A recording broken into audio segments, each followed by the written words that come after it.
আমি বারবার বলেছি আপনি কি দালাল দিয়ে করেছেন কিনা না সরাসরি করেছেন? দালাল দিয়ে করেছি। আমি আপনাকে সরাসরি ফার্স্ট প্রশ্ন করেছি। দালাল দিয়ে করেছি। দালালকে ফোন দেন, এটা অরিজিনাল কিনা। প্রত্যেক সদস্য অর্থাৎ ট্রাফিকের যদি সার্জেন্ট হয় আপনাকে আইডেন্টিফাই করে ফেলবে। অন্য ব্যক্তিকে হয়তো আপনি আইওয়াস করে যেতে পারবেন, আমাদের কাছ থেকে এত সহজ। হেলমেটের মামলা কেন?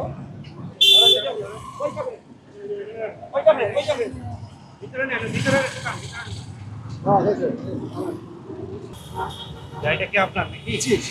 পান্নু হুসাইন। আপনার ড্রাইভিং লাইসেন্সটা কোথায় বলুন তো? এটা আপনার ড্রাইভিং লাইসেন্স? জি। এটা অরিজিনাল? জি। হ্যাঁ, বিআরটি বিএটি কার কাছ থেকে পেয়েছেন? থেকে দিয়েছে। এটা বিএটি থেকে দিয়েছে? জি। শিওর? শিওর। কে দিয়েছে আপনাকে? কেউ কোনো দালাল না সরাসরি? সরাসরি বিআরটি। এটা বিএটি এর না, বানাইছেন কিনা সত্য কথা বলুন। এটা আর্টিফিশিয়াল। এটা দেখেন, এটা তো দালালের লাইসেন্স দেখি।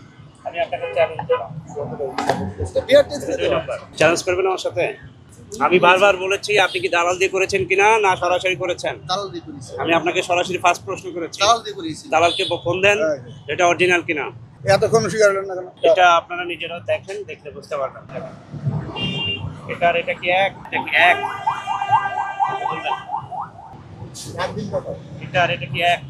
না না, আমার তো সন্দেহ হয়নি। ড্রাইভিং লাইসেন্স আমি তো ফার্স্ট ড্রাইভিং এটা ধরেন। না, আমি তো বিআরটি এর যে নিয়ম আছে এবং ড্রাইভিং এর যে পরীক্ষা দিয়ে তাদের যত নিয়মতান্ত্রিক যা আছে সব কিছু পাস করেই তো ড্রাইভিং লাইসেন্সটা নিয়েছি আমি। সিম কার্ড দেখছেন? এটা সিম কার্ড দেখছেন?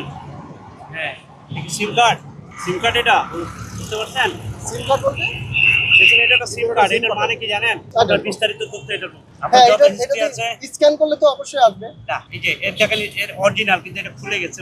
স্ক্যান এটা করলে তো খুলে অবশ্যই গেছে, আসবে। মাঠটা খুলে গেছে। যদি কারো আর কোনো ড্রাইভিং লাইসেন্স থাকে তাহলে আপনাকে দেখা আচ্ছা স্যার, আমি একটা বলি, এখানে আমার যে ড্রাইভিং এর যে কি বলে ড্রাইভিং লাইসেন্সের নাম্বার, আমার তথ্য কোথাও কোনো ইয়ে আছে? এগুলো নিয়ে এটা না, এটা থাকবেই। আমরা যারা নকল করে নীল খেতে এগুলা তৈরি করে, হ্যাঁ, এগুলা নীল খেতে পাওয়া যায়।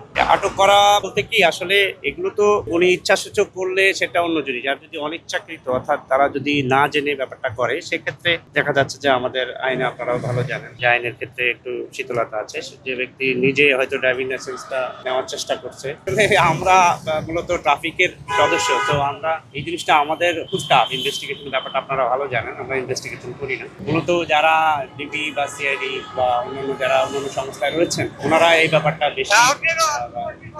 নাকি আমার কোনো বিআরটি এর যে ওদের যে সার্ভারে ওদের যে ডেটা, ওই ডেটা থেকে আমার তথ্য আছে কিনা?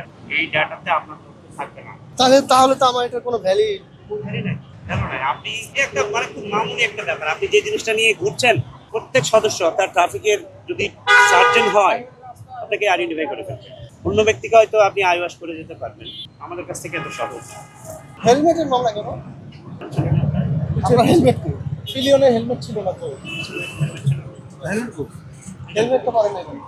না, হেলমেট তো ছিল সঞ্জয়। আপনি উবার চালান? না না, আমি জব করি, আমার কলিগ।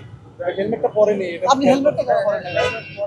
এই জন্যই তো স্যার আপনাকে আটকেল দূরের থেকেই দেখছে পিছের পিলিয়নে। আপনি হেলমেটটা পরবেন না ভাই? এই যে হেলমেটটা তো আপনার জন্য কিনছি আমি। এটা স্যার যেটা বললো যে আমি হয়তো বড় ধরনের করে বিপদে পড়তে পারতাম। তবে হ্যাঁ, আমি মানে বিআরটিএ থেকে আপনার ওই যে জোড়া সাহারা ওইখানে পরীক্ষা দিয়েছিলাম। হ্যাঁ, ওইখানে পরীক্ষা দিয়েছি, ড্রাইভিং এর দিয়েছি। ওরা আমার আমার মেসেজ আসছে এবং একটা যার মাধ্যমে করিয়েছিলাম, উনি আমাকে বলছে যে অমুক দিন আপনার ড্রাইভিং লাইসেন্সটা তৈরি হবে, এসে নিয়ে যায়। আমি ওনার কাছ থেকে এসে নিয়ে গেছি মিরপুর বিআরটিএ থেকে।